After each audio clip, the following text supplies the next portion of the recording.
I remember how the script for this video was born in the psychologist's office. At that time, I was still suffering from unrequited love for one person. We analyzed the situation and particularly my mistakes.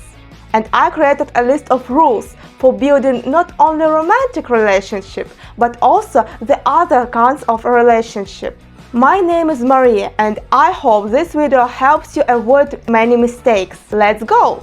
The first point, which I didn't follow well and which ultimately ruined everything, is not being so pushy. A person in love may not notice the boundary where they become too overbearing, and that can ruin everything. In my case, this was the main catalyst that destroyed it all.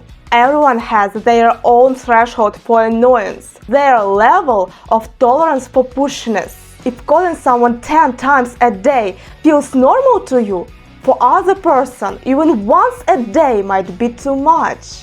Hi, where are you? In a bathroom. And what are you doing? Try to guess. Second, you need to answer the question you were actually asked, not the one you want to answer. Sometimes you really want to share a lot, but you have to be careful not to overshare.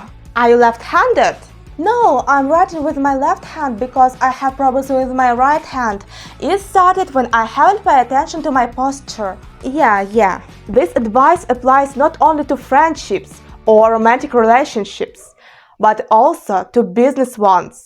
For example, giving too much unnecessary information might lead to regret later. I overshared a lot because I wanted to be heard, and sometimes what I shared had nothing to do with the conversation. Especially I remember that night when I posted a tearful story in Instagram and he asked what was wrong. We talked for 2 hours and yes, I revealed too much about myself. Perhaps this is why things didn't work out between us. Hold back on giving unsolicited advice. I think you should straighten your back, otherwise you will suffer like me. Oh man, here we go again. I think everyone knows how annoying unsolicited advice can be. Yes, this is also from personal experience. When I knew the date for makeup exam, I messaged him saying, "The makeup exam in such date, please go and retake it." We weren't even group mates and I had no business doing that. It's one thing if a person asks for your opinion, but it's another to force your worldview, your opinion about studies, appearance, or behavior. The fourth point, which seems obvious but can be easily forgotten, is that people can just be polite. Can you give me a pen, please? Yeah, sure. Thank you. He likes me. If someone offers help, it's not always mean they are in love with you. If someone helps you with homework or with others, maybe they just polite. It doesn't necessarily mean they're flirting with you. I got burned by this one. I remember telling my psychologist, just because he offered to help me with finding friends, I asked him on Instagram why he is so sociable, and he responded. I don't remember actually what he said, but he gave me a couple of tips. That was the day I fell for him completely, thinking he might like me. I was so naive.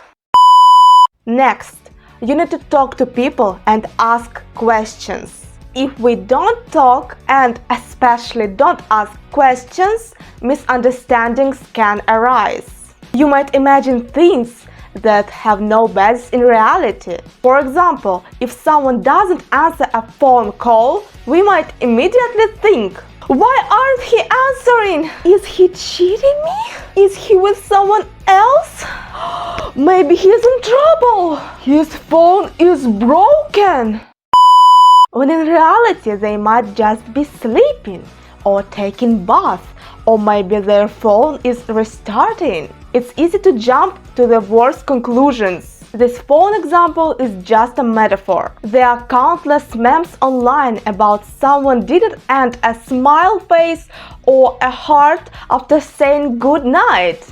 Does that mean they don't love you? Maybe they are tired from work and barely managed to type good night. The point is, you should always ask questions and talk to people. We aren't mind readers, and neither are they. Boys often get frustrated when girls drop hints. As my friend said, why do girls always hint? We're not mind readers. Just say what you want. This works both ways. Why do we expect someone to understand we are upset just by a look?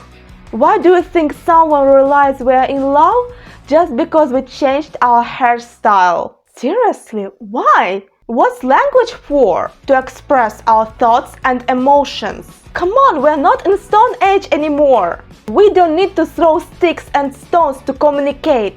We have learned to talk, and there are 1,000 words to express emotions. So use them.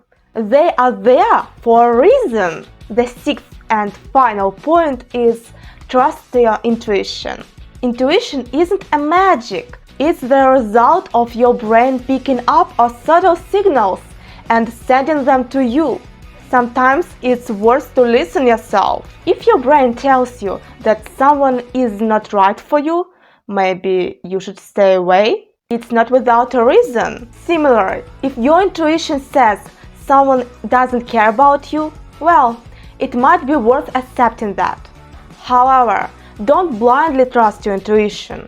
As they say, trust but verify. If everyone around you says this person doesn't love you or this person had many relationships before you, it's worth paying attention. But make sure you're asking an unbiased person for advice. For example, if you ask their ex, they might give you a lot of negative feedback, even though they might have been the problem in relationships.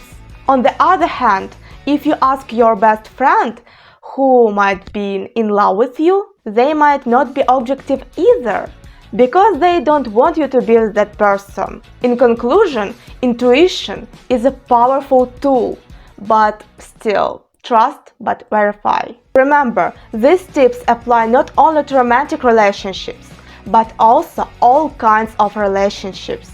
By the way, if you want to know the story how I fell in love in that person, I'll leave the link in the description below. And I'll be happy to see you in next or previous video.